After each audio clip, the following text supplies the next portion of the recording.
मुझे याद सब है जरा जरा।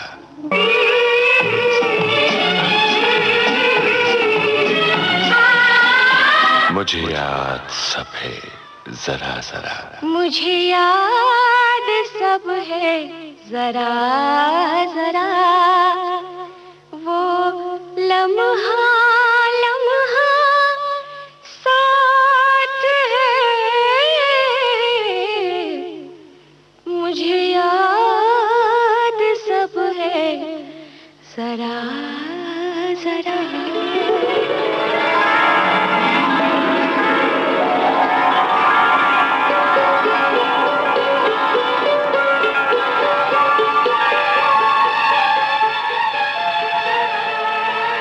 दोस्तों नमस्ते, मैं हूं अमरकांत और आज मेरे साथ इस विविध भारती के स्टूडियो में एक बहुत ही शानदार कलाकार हैं जिनके अभिनय से आप झूम झूम जाते हैं, जिन्हें देखते ही, जिनका नाम सुनते ही आपके होठों पर मुस्कान आ जाती है और आप कहते हैं वाह, यही तो हम चाहते थे। जी हाँ दोस्तों, आज हमारे साथ हैं आपके हर दिल अजीज कलाकार लिलीपुट।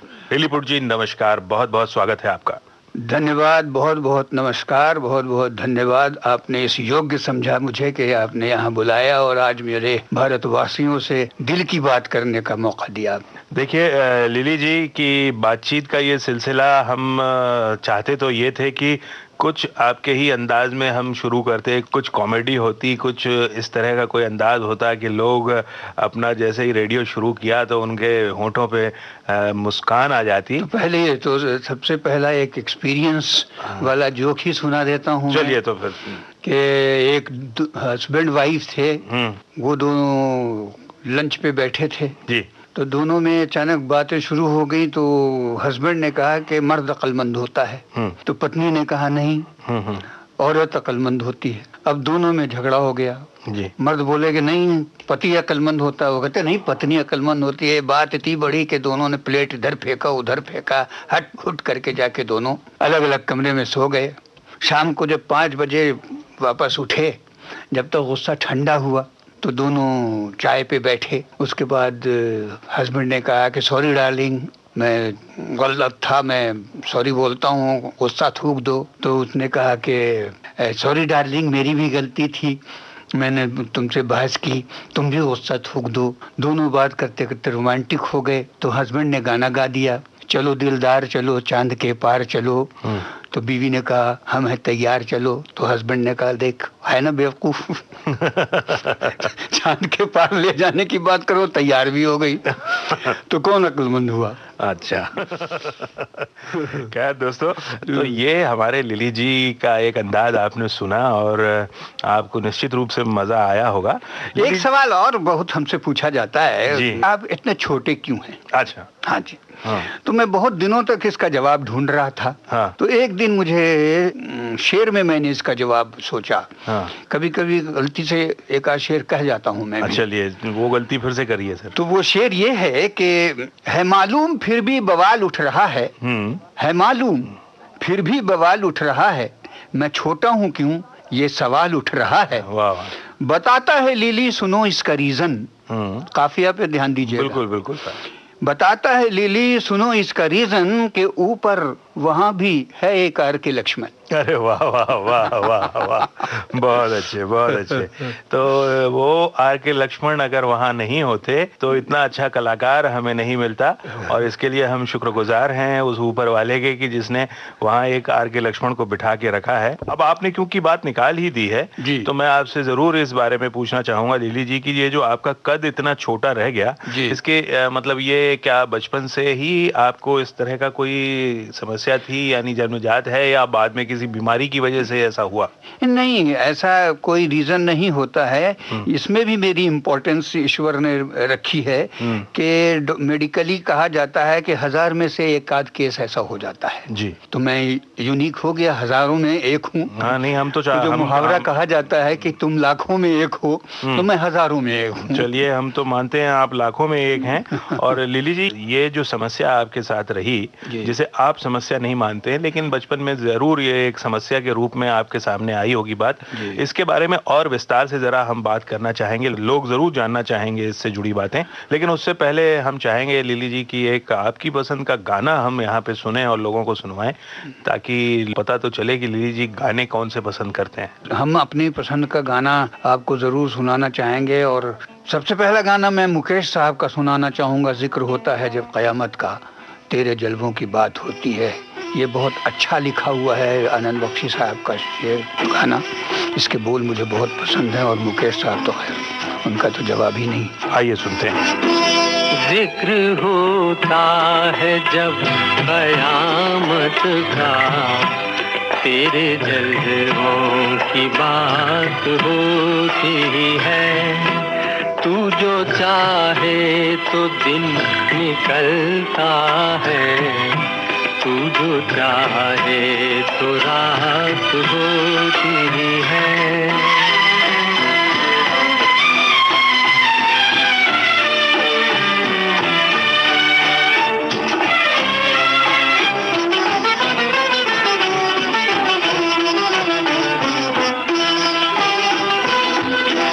तुझको देखा है मेरी नजरों ने, तेरी तारीफ हो मगर कैसे, के बने ये नजर जुबां कैसे, के बने ये जुबां नजर कैसे, ना जुबां को दिखाई देता है, ना निगाहों से बात होती है।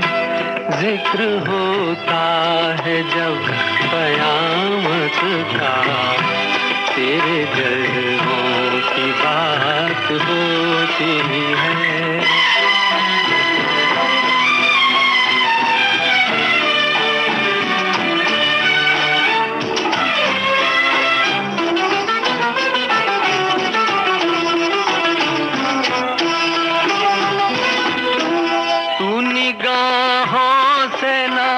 पिलाए तो अश्क भी पीने वाले पीते हैं, वैसे जीने को तो तेरे बिन भी इस जमाने में लोग जीते हैं। जिंदगी तो उसी को कहते हैं जो बसर तेरे साथ होती है। जिक्र होता है जब क़यामत का, तेरे जलवों की बात होती है। तू जो चाहे तो दिन निकलता है, तू जो चाहे तो रात होती है। चलिए, जिक्र होता है जब क़यामत का, तेरे जलवों की बात होती है। और अभी जिक्र हो रहा है लिलीपुट साहब का, और लिलीपुट साहब के जिक्र के दौरान ये जिक्र छिड़ा कि उन्होंने खुद ही ये बात छेड़ दी अपने कद के बारे में। तो लिली जी, जब छोटे आप थे तो आपको क्या दिक्कतें इसके कारण पेश आईं? आपके माता पिता ने क्या सोचा? इस की सोच किस तरह से रही? उन्होंने सोचा तो होगा कि अब हमारे बेटे को ये जो एक समस्या ईश्वर ने जो एक इस तरह से दी है, उससे ये कैसे दो चार होगा, कैसे इसका मुकाबला करेगा, और आपने किस तरह की दिक्कतें महसूस की बचपन में? देखिए, ईश्वर जो है वो कोई चीज छीनता है तो कुछ दे देता है। तो ईश्वर ने मुझे टांग की लंबाई छीन ली, लेकिन उसने मुझे हिम्मत बहुत दे दी। मुझे एक सुलझा हुआ दिमाग जरूर दे दिया, और जज्बातों से भरा दिल जरूर दे दिया उसने। क्योंकि मेरा मानना ये है कि, और हकीकत यही है कि इंसान के हाथ में अपनी बनावट है नहीं। कोई शख्स ऐसा नहीं है जो आज चाहे कि लिलीपुट इतना फेमस है तो मैं लिलीपुट की हाइट का हो जाऊं। अगर कोई लंबा आदमी ये कोशिश करके देखे तो शायद वो नहीं कर पाएगा। उसी तरह ये मैं बचपन में समझ गया था कि अगर मैं लाख कोशिश करूं तो अमिताभ बच्चन जैसा लंबा नहीं हो सकता हूं। ये सिर्फ कुदरत के हाथ में है। इंसानों को, हमारे समाज को, जैसे पुराने ज़माने में लोग लंगड़े पे भी हंसते थे, लूले पे हंसते थे, हकले पे हंसते थे, अंधों का मजाक उड़ाते थे। लेकिन धीरे धीरे धीरे धीरे लोगों को समझ में आता गया कि ये किसी इंसान के बस की बात नहीं है, ये कुदरत का काम है। कुदरत ही जैसा चाहता है वो बनाता है, और उसके पीछे मकसद होता है। अगर हम छोटे न होते तो लंबे लोगों को अपने लंबाई का एहसास नहीं होता। जी बिल्कुल। जैसे वो गम देता है, तभी आपको जब खुशी मिलती है तब आपको खुशी का एहसास होता है कि अरे हाँ ये खुशी है। गम ही नहीं मिलता तो आपको खुशी का एहसास नहीं होता। अगर आप अंधे नहीं होते तो आपको तो आँख की वक़्त नहीं मालूम होती। तो मेरे ख्याल से मैं बहुत ही दुनिया के लिए मैं सबक के तौर पे भेजा गया हूँ, ताकि लोग जो हैं भगवान को शुक्र अदा करें कि उसने मुझ जैसा नहीं बनाया उनको हमसे बेहतर बनाया। मैं अपने आप को बेहतर समझता हूँ कि मैं ये समझता हूँ कि ये कुदरत का काम है, इसमें हमारा कोई दोष नहीं है। किसी अंधे के अंधे होने में उसका दोष नहीं होता है, किसी लंगड़े के लंगड़े होने में उसका दोष नहीं होता है। तो हमारा कहना ये है कि आप इंसान के समझ को देखिए, उसकी सोच को की इज्जत कीजिए, उसके बिहेवियर की इज्जत कीजिए, उसकी अक्ल की इज्जत कीजिए। हाइट वाइट या अपाहिज होना, इस पे अगर आप जाएंगे तो मेरे ख्याल से लंबे होने के बावजूद आप कद से बौने हैं, आप अकल से बौने हैं। तो मेरे ख्याल से लोग जो हैं थोड़ा सा बौने नहीं हैं अकल से, लेकिन नाटे जरूर हैं। जी। तो मैं यही कि बचपन में फिर स्कूल में या कॉलेज में आपको दिक्कतें तो आई? मेरे साथ खुशकिस्मती हमारी ये रही कि मुझे बचपन से लोगों ने बहुत प्यार दिया। मेरे स्कूल के जितने दोस्त थे उन लोगों ने कभी ये एहसास ही नहीं होने दिया मुझे कि मैं उनसे डिफरेंट हूँ, और न कभी इस टॉपिक पे वो लोग बात भी नहीं करते थे। हमारे स्कूल के दोस्त, कॉलेज के दोस्त, कभी कभी हंसी मजाक करना वो दूसरी चीज़ है, वो तो हर से किया जाता है। एक डरपोक मियाँ से भी किया जाता है, बीवी से डरता है वे। तो ऐसा मजाक नहीं उड़ाया गया। लेकिन जो अनजान लोग होते हैं, जो बहुत से लोग ऐसे भी हैं जो अकल के इतने क्रिमिनल होते हैं, जो सैडिस्ट होते हैं जिनको हम कहेंगे। कुछ लोगों ने, कुछ ऐसे भी मिले जिन्होंने कहा यार इतने बदसूरत आदमी हो, तुम जिंदा क्यों हो, तुमको तो जिंदा, ऐसे जिंदगी को तो जिंदा ही नहीं रहना चाहिए, तो तुमको देख के बड़ी घिन आती है। तो ये भी सुनने को मिला हमें। लेकिन प्यार इतना ज्यादा मिला मुझे कि मैंने इन सब चीजों की परवाह नहीं की। मेरे माँ बाप ने कभी हमें एहसास नहीं होने दिया। मेरे बाप ने यही कहा कि बेटा पढ़ो, पढ़ लिख करके अपने आप को इस काबिल बनाओ कि लोग तुम्हारे टैलेंट को, तुम्हारी एजुकेशन पे, तुम्हारी अकल पे तुम्हारी इज्जत करें। कद अपने आप लोग भूल जाएंगे। और लिली जी, ये हमने आपकी पढ़ाई लिखाई इसकी सारी बात कर रहे थे, ये मैं आपसे पूछना भूल गया कि आप कहाँ के रहने वाले हैं? मैं गया का हूँ, बिहार का, उसी गया का जहाँ से थोड़ी सी दूर है बोध गया। तो मैं ऐसी जगह का हूँ। हाँ। और वहाँ विष्णुपद भी है, और वहाँ जाए बगैर किसी हिंदू का बस गुजारा नहीं है। जी हाँ। तो मैं ऐसी पवित्र जगह का हूँ। और हमारे घर में हमारे 3 भाई हैं। एक हमारी बड़ी बहन है जो कलकत्ता में है, जो लाइब्रेरियन है। मैंने बीएससी किया है बायोलॉजी से। और हमारे सारे गुरुजी, हमारे सारे टीचर सब हमें बहुत प्यार करते थे। पढ़ना चोर था मैं, दिमाग बहुत था मेरे पास, लेकिन दिमाग पढ़ने में कम लगता था, खेल कूद में ज्यादा लगता था। जी। हम लोग एक क्लब है हमारा गया में था, जब हम लोग बच्चे थे तो यंग क्लब करके था। जी। हम लोग हर साल सरस्वती पूजा पे नाटक किया करते थे। जी। तो नाटक जब होता था तो मेरा हर साल नाम चेंज हो जाता था। जी। किसी साल हम मुनीम जी पुकारे जाते थे, तो किसी साल कुछ पुलक पुकारे जाते थे। तो वहां से हमें एहसास हुआ कि हम अच्छे अभिनेता हैं। लोगों ने ये एहसास दिया मुझे कि हम अच्छे अभिनेता हैं। लेकिन कद का ये एहसास ज़रूर था कि हम लोगों से डिफरेंट हैं, और हमारी ज़िंदगी में बहुत सारी चीज़ें हैं जिनकी कमी होगी, जो नॉर्मल लोगों को जिस चीज़ की कमी नहीं है। तो हमने सोचा कि अभी लाइफ कैसे बनाई जाए। तो जब बीएससी हमने कर लिया, शौक था मेरा एक्टिंग का, तो हमने ये एनालाइज किया कि क्या किया जाए जिससे हमारी ये जो कमी है वो पूरी की जाए। तो इज्जत का शौक था कि सबको इज्जत मिलती है तो मुझे भी इज्जत मिलनी चाहिए, सबको मोहब्बत मिलती है तो मुझे भी मिलनी चाहिए। तो वो उसके लिए मैंने एक्टिंग का करियर सोचा और लिली जी, चलाया। आपके इस करियर के बारे में भी बात करेंगे और निश्चित रूप से आपके इस करियर के बारे में हम बड़े विस्तार से और बड़ी लंबी बात करेंगे, क्योंकि ये बात ज़रा लंबी होगी, इसलिए बेहतर होगा कि उससे पहले एक कुछ सुरीली बात हो जाए, जिससे कि हमारे दोस्तों को एक और गाना सुनने मिल जाए। तो अभी जो है वो इतना है कि दिल जवान है हमारा, तो हम मेरी मोहब्बत जवां रहेगी, सदा रही है, सदा रहेगी, ये मैं अपनी बीवी को समर्पित करना चाहूँगा। जी, और हमें उम्मीद है कि भाभी जी इस समय ज़रूर सुन रही होंगी और बिल्कुल जिस तरह से लिली जी अपने आप को इस समय जवान महसूस कर रहे हैं, वो अपने आप को और भी जवान और कमसिन महसूस कर रही होंगी। इसी बहाने मेरी बीवी भी अपने को जवान महसूस करने लगी। मेरी मोहब्बत जवां रहेगी, सदा रही है, सदा रहेगी। मेरी मोहब्बत जवां रहेगी, सदा रही है, सदा रहेगी। तड़प तड़प कर यही कहेगी, सदा रही है, सदा रहेगी।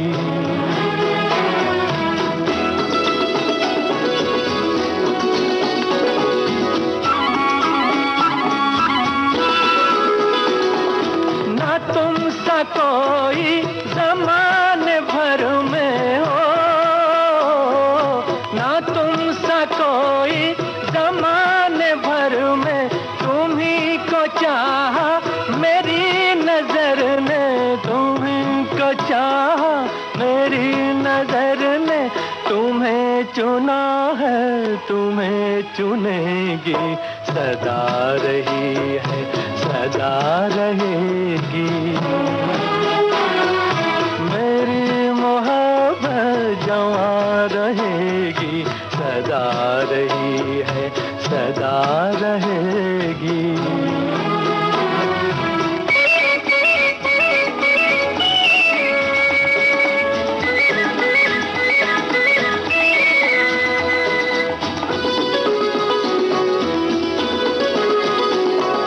जो आग दिल में लगी हुई है, ओ, जो आग दिल में लगी हुई है, यही तो मंजिल की रोशनी है, यही तो मंजिल की रोशनी है। ना ये बुझी है, ना ये बुझेगी, सदा रही है, सदा रहेगी। मेरी मोहब्बत जवां रहेगी, सदा रही है, सदा रहेगी।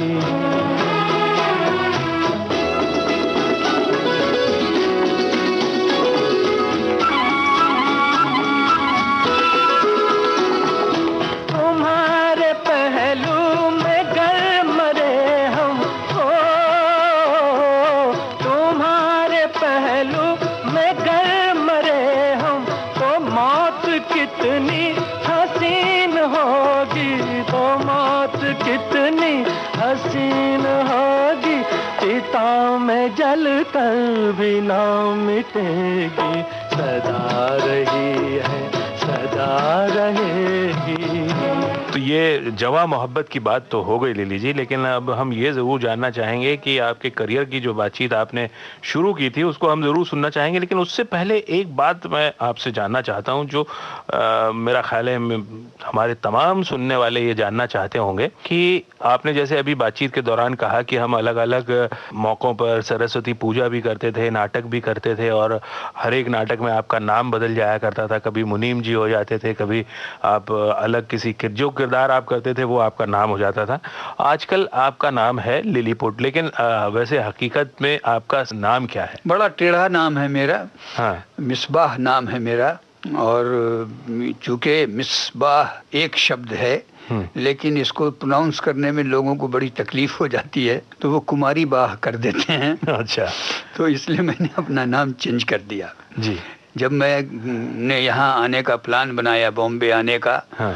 तो जब रेलवे स्टेशन गया मैं रिजर्वेशन के लिए, तो वहाँ मैंने अपना नाम लिलीपुट ही लिखवाया। Gulliver in the land of Lilliput से हमने ये नाम चुराया। हाँ। और इसी नाम से मेरा यहाँ ड्राइविंग लाइसेंस है, पासपोर्ट है, पैन कार्ड है, हाँ। बैंक अकाउंट है। हाँ जी। और इसी नाम से आप लोग मुझे जानते हैं। जी जी जी। तो मुझे ये नाम बहुत, मैंने समझा था कि ये नाम मैंने यूनिक रखा है, लेकिन जब अपना वेबसाइट मैंने खोलना चाहा तो उसमें करोड़ों लिलीपुट के नाम से चीज़ें निकल आई। जी। तो मैं उदास हो गया था उस दिन, जिस दिन मैं अपना ईमेल बना रहा था। जी जी जी। हमने कहा चलो कोई बात नहीं, लिलीपुट नाम की एक शॉप भी खुल गई है बच्चों के ड्रेस की। हाँ। तो मैं एक दिन दुकान में पहुंच गया, हमने कहा यार ये नाम तुमने मेरा लिया है, मुझे रॉयल्टी दो। तो उसने कहा सर ये कंपनी ने रखा हुआ, मैं कुछ नहीं कर सकता। अच्छा, तो लिली जी हम बात कर रहे थे आपके करियर की। इसकी शुरुआत तो आपने कर ही दी कि आप गया स्टेशन पे गए और आपने अपना नाम मिसबाह की जगह लिलीपुट रिजर्वेशन के लिए रखवाया। फिर क्या हुआ, वो सफ़र जो गया स्टेशन से? बहुत ये हकीकत भरी कहानी है जी। हमारे एक बहुत क्लोज दोस्त हैं हमारे जी, एकमात्र दोस्त जो हैं अशोक नारायण जी। तो वो एक दिन हमें गया में मिल गए। मैं पैदल पैदल चला जा रहा था, उन्होंने मुझे रोका और उन्होंने कहा कि आप अपने आप को क्यों वेस्ट कर रहे हैं यहाँ। तब मैं बीएससी पास कर चुका था, ग्रेजुएशन कर चुका था, मैं बेकार था। तो आप यहाँ क्यों हैं, आप बॉम्बे आ जाइए। अब मन में तो बहुत दिनों से था बॉम्बे जाने का, लेकिन हिम्मत नहीं थी। और हम कोई बहुत गरीब घराने से ताल्लुक़ रखते थे, हमारा घराना बड़ा गरीब था। तो उन्होंने हिम्मत बंधाई, उन्होंने कहा, मैं अर्जुन हिंगुरानी के यहाँ वो असिस्टेंट थे। तो उस वक्त उनके यहाँ 2 फिल्म बन रही थी, खेल खिलाड़ी का और कहानी किस्मत की। तो उन्होंने कहा कि उसमें एक रोल है, तो तुम आ जाओ, तो वहाँ वो रोल हम तुमको दिला देंगे, तुम एक बार कर लोगे तो तुम्हारी लाइफ बन जाएगी, फिर तुमको काम मिलना शुरू हो जाएगा। तो हमारे एक मित्र थे, हमारे पास पैसा तो था नहीं, तो सुबोध नाम के हमारे एक मित्र थे, उन्होंने अपनी जेब से मुझे रिजर्वेशन कराने के लिए पैसा दिया 150 रुपया, और मैंने उससे रिजर्वेशन करवाया और हम जो हैं वो बॉम्बे पहुँचे। ये बात है 1975 31 दिसंबर 11:30 बजे दिन की। अच्छा अच्छा। तो ये हमारे मित्र हमें रिसीव करने आए हुए थे। उतरते के साथ उनका सबसे पहला सवाल यही था कि तुम क्यों आ गए, तुमको मेरा लेटर नहीं मिला। हमने कहा क्या लिखा था? मैंने लिखा था मत आओ। अच्छा। हमने कहा अरे यार मुझे तो लेटर नहीं मिला। कहते हमने क्यों ऐसा लिखा? बोला कि हमारी नौकरी छूट गई थी। अच्छा। तो मैं तुम्हें दिला नहीं सकता हूँ। हाँ। हमने कहा यार अब आ गए तो आ गए, अब तो जाना नहीं है। तो 250 रुपये लेके हम आए थे, 1 महीने के अंदर ख़त्म हो गया। उन्होंने मेरे लिए एक ट्यूशन पहले से तय करके रखा था, जो हमने 1 तारीख से पढ़ाना शुरू किया। लेकिन उसके बाद जो है वो घर से हमारी कोई बैकिंग थी नहीं, तो फिर हम जो हैं वो ऐसे ही रहना शुरू किया। हमने ट्यूशन पढ़ाना शुरू किया, फिर कई दिन भूखे भी रहे। फिर एक आदमी मिल गया, उसने नाटक में काम दे दिया, नाटक के प्रोड्यूसर ने अपने यहाँ रख लिया, उसके यहाँ काम करने लगे।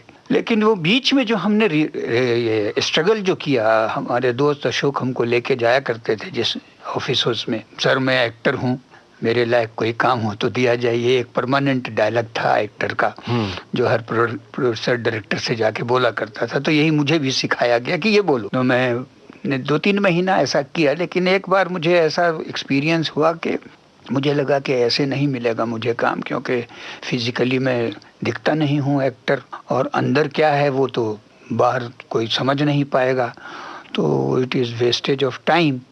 तो मैंने स्ट्रगल छोड़ दिया। फिर मैंने ऐसे ही छिटपुट कभी एक जो पेंटर थे उनके यहाँ कारपेंटरी का काम करने लगा, फिर मजदूरी करने लगा, फिर गड्ढे खोदने लगा, फिर फुटपाथ पे सोने लगा, कभी रेलवे स्टेशन पे सोने लगा, कभी जुहू बीच पे सोने लगा। ऐसे करते करते कैसे करते करते 79 में हमारा सिलसिला जमा, जब यात्री ओम कटारे ने हमको अपने ग्रुप में लिया, और उसके साथ हमने काफ़ी दिनों तक थिएटर किया, और थिएटर से ही हमारा जो कुछ हुआ वो थिएटर से हुआ।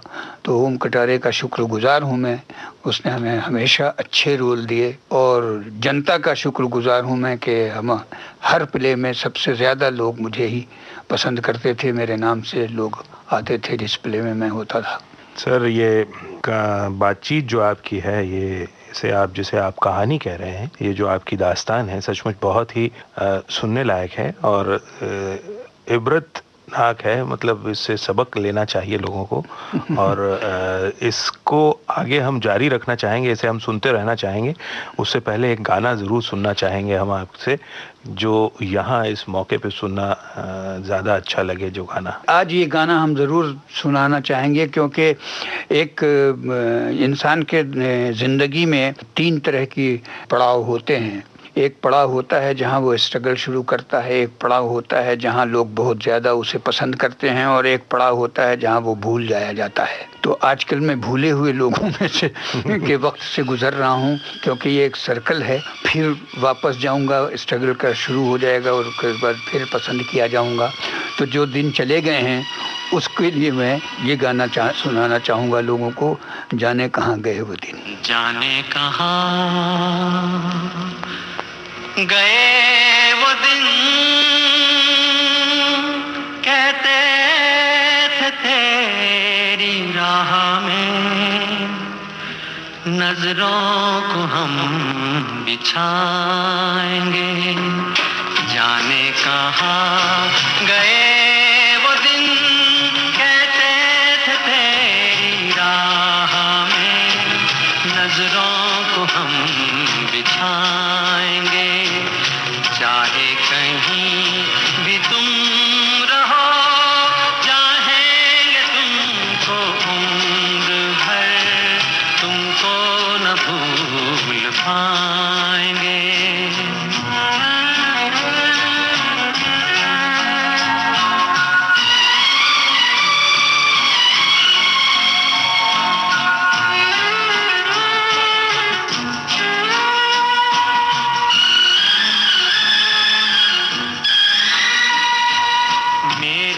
कदम जहाँ पड़े सजदे किए थे यार ने, मेरे कदम जहाँ पड़े सजदे किए थे यार ने, मुझको रुला रुला दिया जाती हुई बहार ने। जाने कहाँ गए वो दिन, कहते थे तेरी राह में नजरों को हम बिछाएंगे। चाहे कहीं भी तुम रहो, चाहेंगे तुमको उम्र भर, तुमको न भूल पाएंगे।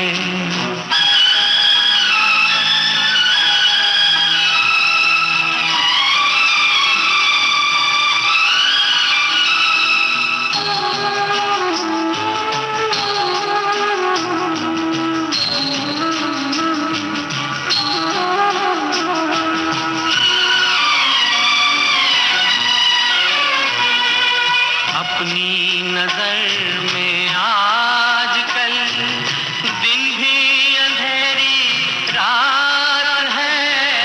अपनी नजर में आजकल दिन भी अंधेरी रात है।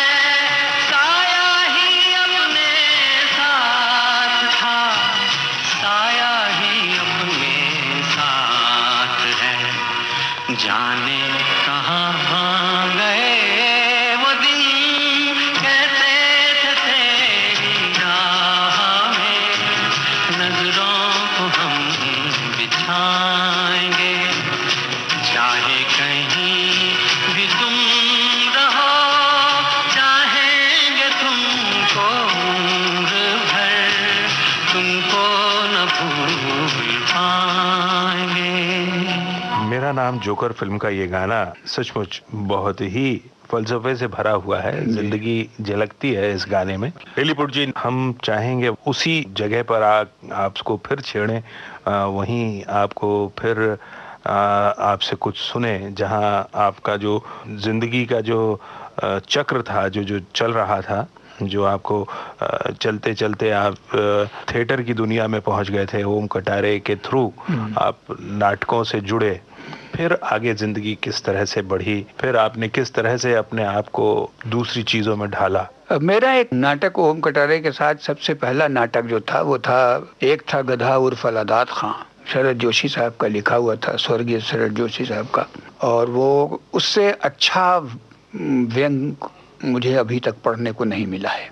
मुझे शरद जी बहुत पसंद है। उस नाटक ने मुझे एक रात में स्टार बना दिया और उस थिएटर से ही मुझे फिल्में मिलनी शुरू हुई। सबसे पहला ब्रेक मुझे स्वर्गीय रामानंद सागर ने दिया रोमांस फिल्म में, जिसमें कुमार गौरव और पूनम ढिल्लन थी। इत्तेफाक से वो फिल्म चली नहीं। और वो एक था गधा देखने के बाद ही आनंद महेंद्रू हमारे जो मित्र हैं उनके साथ वो हमारे पास आए एक बार। वो एक डॉक्यू फिल्म बना रहे थे, तो उसमें उन्होंने एक गधा वाला ही रोल क्रिएट किया हुआ था उसके लिए। फिर वहाँ से उनसे हमारी दोस्ती हुई।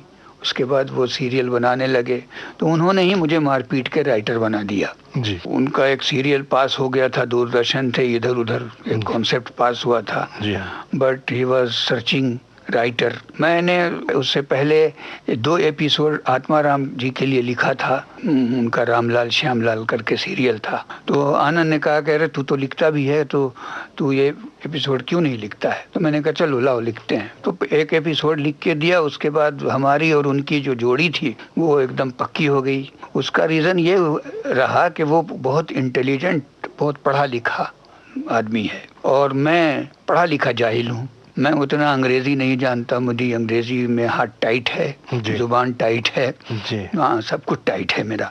तो मैं जो कुछ लिखता हूँ या लिखता था वो सिर्फ अपनी सोच से लिखता था, क्योंकि मैंने कभी इंग्लिश नॉवेल पढ़ी नहीं, मैंने कभी इंग्लिश फिल्में देखी नहीं। और हमारे हिंदुस्तान की ये विडंबना है कि हम लोग ज़्यादातर अब इंस्पायर उन्हीं से होते हैं। हमारे यहाँ अपना कुछ रहा नहीं, ऐसा लगता है। ये जो सीरियल था ये भी अडॉप्टेड था थ्रीज कंपनी से, लेकिन हमने चूंकि थ्रीज कंपनी देखी नहीं थी, ना हमको अंग्रेजी आती थी, तो जो लिखा वो हमने अपना लिखा। ये आनंद को बहुत पसंद आया, तो आनंद ने जो है उसके बाद परमानेंट मैं उसका राइटर हो गया। उसको मेरी राइटिंग के अलावा और कोई राइटर पसंद ही नहीं आता था। तो ये सिलसिला इधर उधर से शुरू हुआ। फिर इसी बहाने लिखा हमने। फिर इंद्रधनुष लिखा, उसमें राजीव अग्रवाल थे, वो स्क्रीन प्ले लिखते थे, मैं डायलॉग लिखता था। फिर देख भाई देख हमने लिखा, जिसमें कॉन्सेप्ट और बाकी लोग, बाकी राइटर्स भी थे, जिसमें विपुल भी ज्वाइन किए थे। लेकिन उसको फाइनल शेप देना, उसके संवाद जो थे वो मैं ही लिखता था। तो देख भाई देख तक हम जो है काफ़ी लिखते रहे। और उसके बाद मुझे ऐसा लगा कि ये छोटी सी खोपड़ी, अब इसमें मसाला ख़त्म हो गया है, तो हमने लिखना बंद कर दिया। लेकिन देख भाई देख एक ऐसा सीरियल रहा जिसने कि अपनी जो जगह बनाई है। आज भी जब भी वो सीरियल रिपीट होता है उसको देखने के लिए लोग बैठ जाते हैं। जी जी। और वो एक सीरियल था जिसके जरिए कॉमेडी किस तरह से निकाली जानी चाहिए जी। वो एक मतलब क्या कहना चाहिए, एक पैमाना बन गया, एक स्टैंडर्ड बन गया। और उस स्टैंडर्ड को अब तक तो मुझे नहीं लगता कि कोई और सीरियल छू पाया है। हाँ। ये बात जरूर और होगी, सीरियल की दुनिया से भी बाहर निकलेंगे। अभी तो हम राइटर लिलीपुट से मिले हैं, अभी एक्टर लिलीपुट से पूरी तरह से मुलाकात हो नहीं पाई है। आगे बढ़ें उससे पहले आपकी पसंद का वो गाना जरूर हम सुनना चाहेंगे। ये भी जानना चाहेंगे कि किसको समर्पित करने वाले हैं आप। अभी अब तो चूंकि हमें एज एन एक्टर जो है काम बहुत कम मिल रहा है, तो मैं अपने प्रोड्यूसर्स को ये गाना सुनाना चाहूँगा, आवाज़ दे के हमें तुम बुलाओ, मोहब्बत में इतना ना हमको सताओ। तो आइए सुनते हैं, आवाज़ दे के हमें तुम बुला लो। आवाज़ दे के हमें तुम बुलाओ, मोहब्बत में इतना न हमको सताओ। आवाज़ दे के हमें तुम बुलाओ, मोहब्बत में इतना न हमको सताओ।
छुप रहा हूँ, मैं धड़कन के हर राग में बस रहा हूँ। जरा दिल की जानिब निगाहें झुकाओ, मोहब्बत में इतना न हमको सताओ।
निश्चित रूप से लिली जी आपकी ये जो गुहार है ये प्रोड्यूसर्स तक पहुंच गई होगी और मुझे ऐसा लगता है कि अभी जब आप विविध भारती के स्टूडियो से निकलेंगे तो एक आध फोन आपके पास आएगा। फिलहाल हमें आप ये बताइए कि फिल्म का, जैसे आपने बताया कि रामानंद सागर साहब की फिल्म रोमांस में आपको पहली बार मौका मिला, फिर में वो सिलसिला किस तरह से आगे बढ़ा, कौन कौन सी फिल्में आपने की और वो कौन सी फिल्म थी जिससे कि आप नोटिस किए गए बड़े अच्छे तरीके से? नोटिस किए गए हम हुकूमत से। ये अनिल शर्मा ने भी हमारा प्ले देखा था तो उन्होंने हुकूमत में हमें काम दिया और अच्छा था वो काम।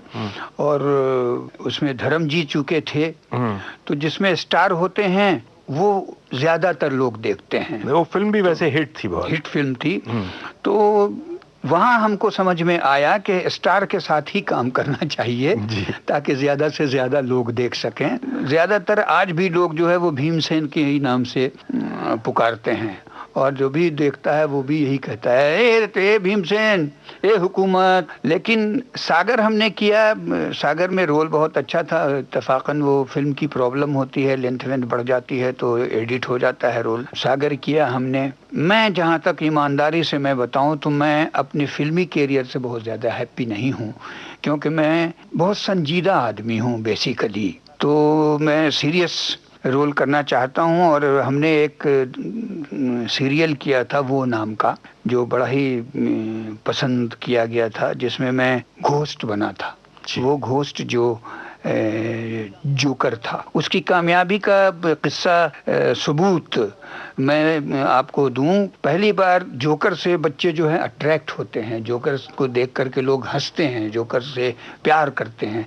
लेकिन हमारा वो सीरियल जो था उसमें जब मैंने काम किया तो लोग जोकर से डरना शुरू कर। और बच्चे, मैं एक डॉक्टर के यहाँ गया जहाँ एक माँ अपने 2 बच्चों के साथ थी और वो बच्चा मुझे देखते ही बिल्कुल भयभीत हो गया और चिल्लाने लगा, रोने लगा, भागने लगा। माँ उसको समझा रही, नहीं लिलीपुट अंकल हैं, लिलीपुट अंकल हैं, ये वो नहीं है, नहीं वो है करके भाग गया।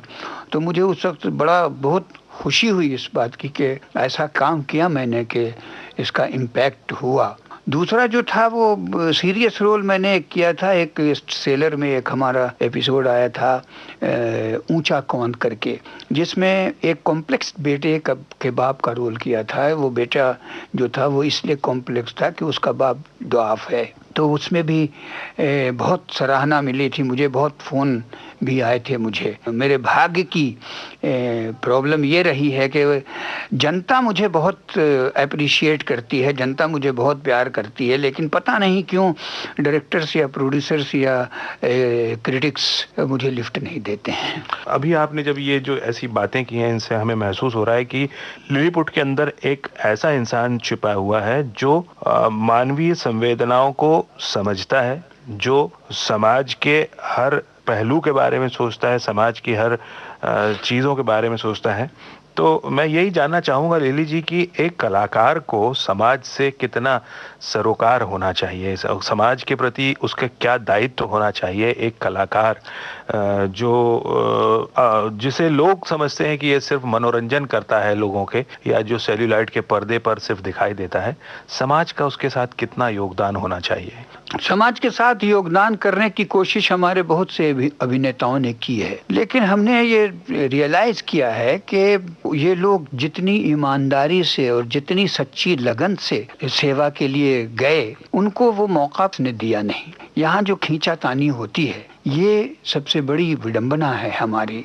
हिंदुस्तान के लोग जो हैं बहुत मासूम, बहुत भोले और बहुत ही प्रेम वाले हैं। चलिए, इस नोट पर एक गाना जरूर सुनना चाहिए लिली जी। तो आज जो जमाना ऐसा हो गया है, इसके लिए हम यही गाना गाना चाहेंगे। कसमें वादे प्यार वफा सब बातें हैं बातों का। कसमें वादे प्यार वफा सब बातें हैं बातों का क्या। कसमें वादे प्यार वफा सब बातें हैं बातों का क्या। कोई किसी का नहीं ये झूठे नाते हैं नातों का क्या। कसमें वादे प्यार वफा सब बातें हैं बातों का क्या।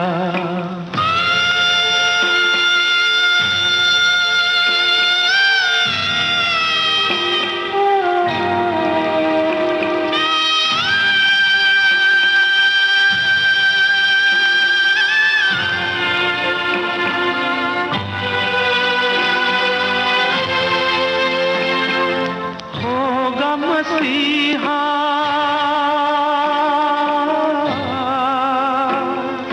होगा मसीहा सामने तेरे, फिर भी न तू बच पाएगा। तेरा अपना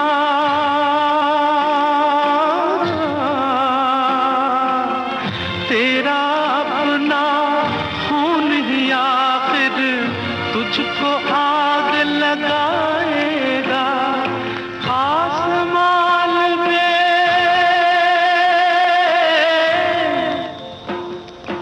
आसमान पे उड़ने वाले मिट्टी में मिल जाएगा। कसमें वादे प्यार वफा सब बातें हैं बातों का क्या।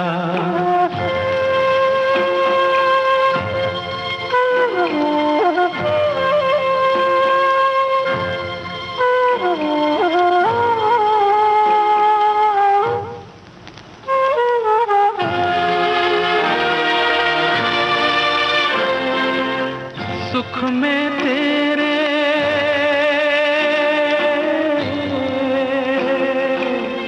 सुख में तेरे साथ चलेंगे, दुख में सब मुख मोड़ेंगे।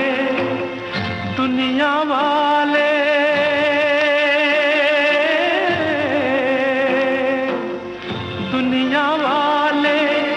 तेरे बनकर तेरा ही दिल तोड़ेंगे।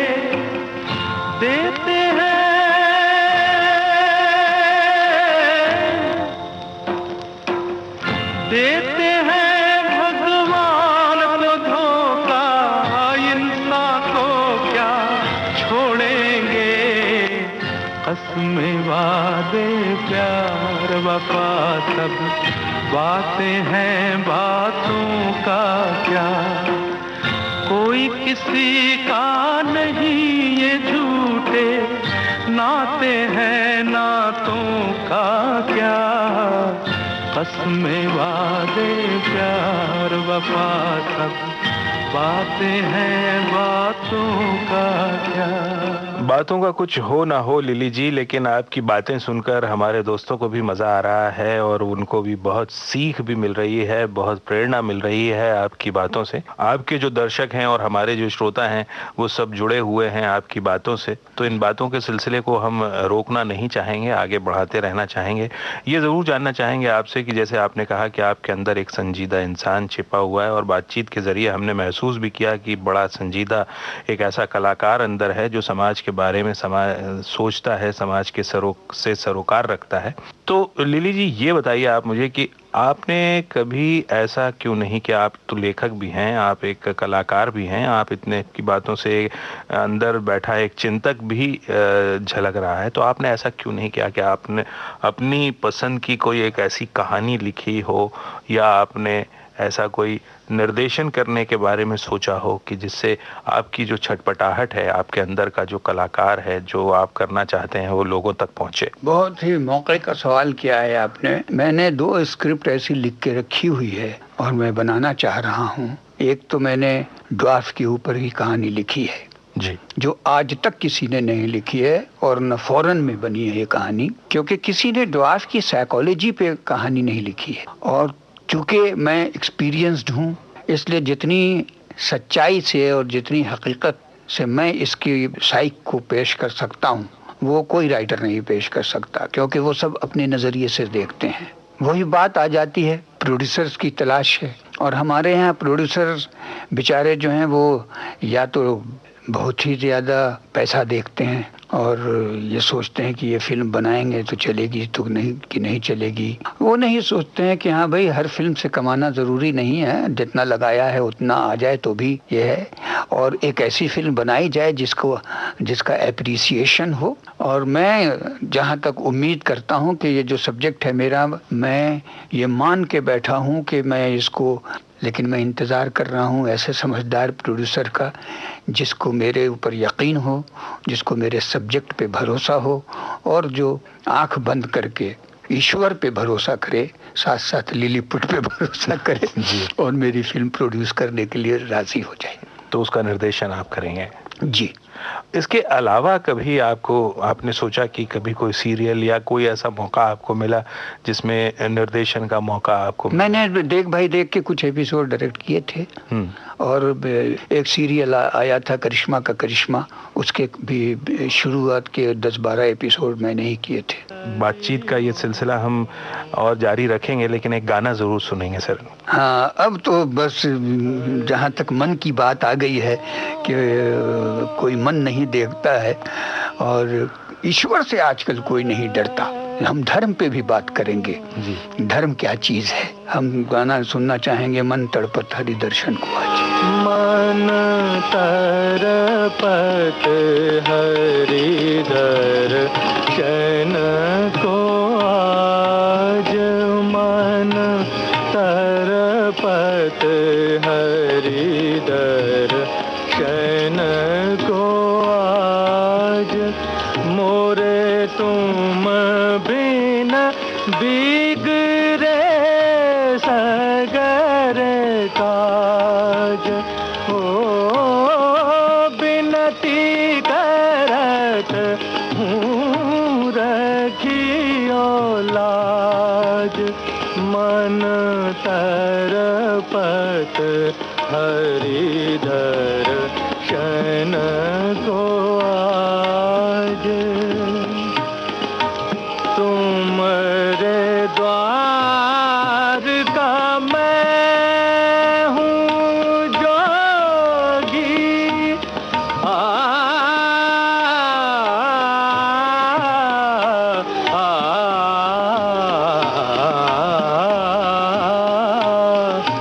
तुमरे द्वार का मैं हूँ जोगी, हमारी और नजर कब होगी, सुनो मोरे व्याकुल मन का बाज, तरपत हरि दर्शन क्षण को आज मन तरपत हरिधर क्षण को आज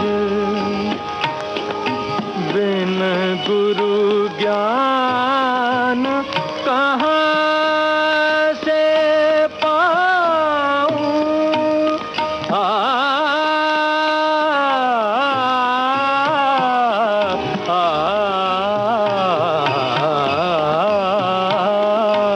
बिन गुरु ज्ञान कहाँ से पाऊं दीजो दान हरि गुण गाऊं सब गुणी जन पे तुम राज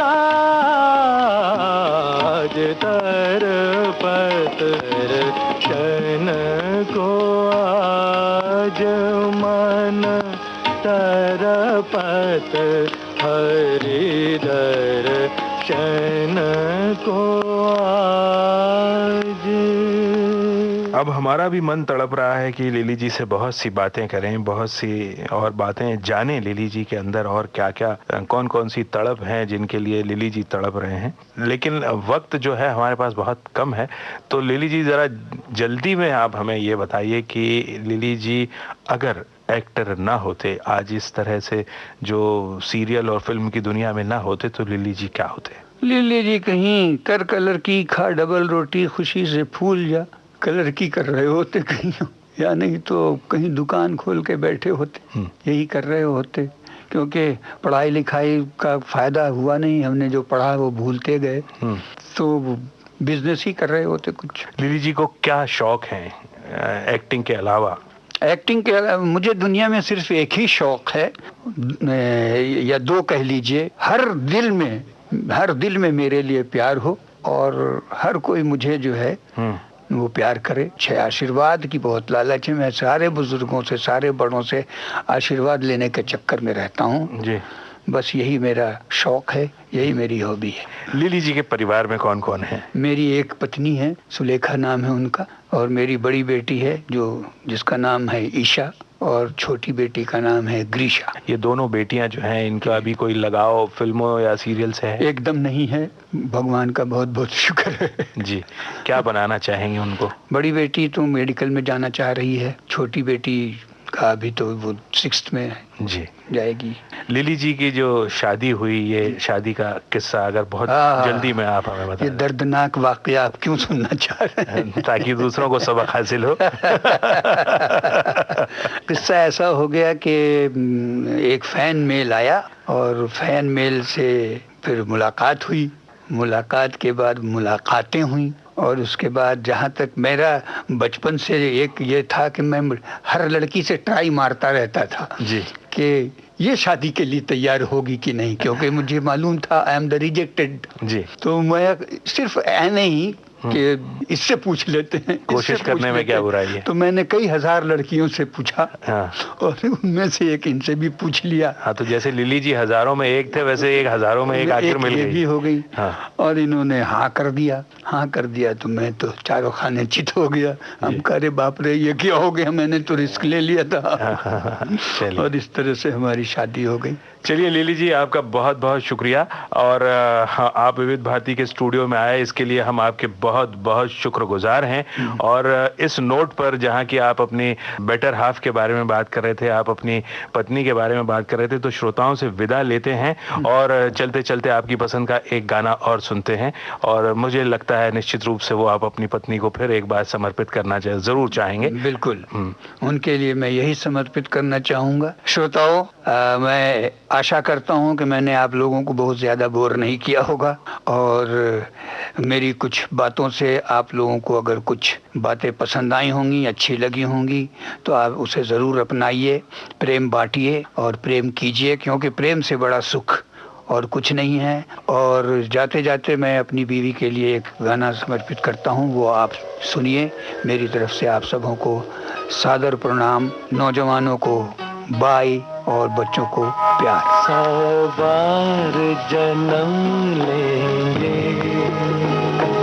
100 बार फना होंगे, है जान वफा फिर भी हम तुम न जुदा होंगे। 100 बार जन्म लेंगे, 100 बार फना होंगे।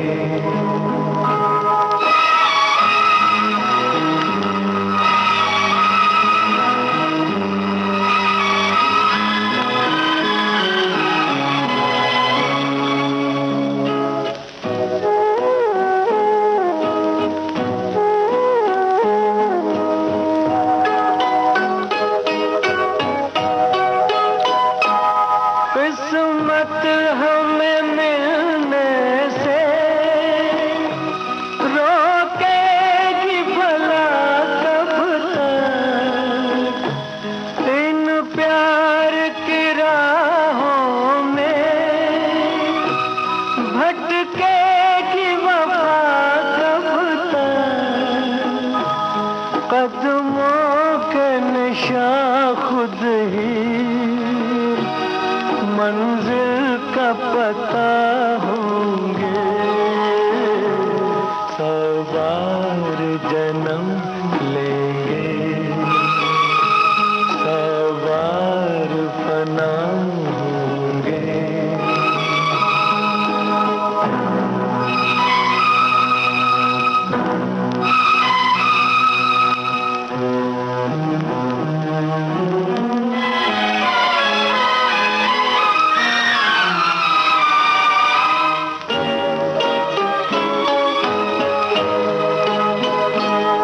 ये कैसी उदासी है जो हुस्न पे छाई है, हम दूर नहीं तुमसे कहने को जुदाई है, अरमान भरे दो दिल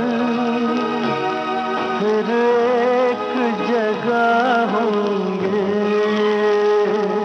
100 बार जन्म लेंगे, 100 बार फना होंगे, है जान वफा फिर भी हम तुम न जुदा होंगे। 100 बार जन्म लेंगे, 100 बार फना होंगे। आप सुन रहे थे अभिनेता और लेखक लिलीपुट से अमरकांत की लंबी बातचीत। कार्यक्रम को तैयार करने में प्रस्तुति सहयोग दिया PKA नायर ने। विविध भारती की ओर से इस कार्यक्रम को आपके लिए प्रस्तुत किया कांचन प्रकाश संगीत ने।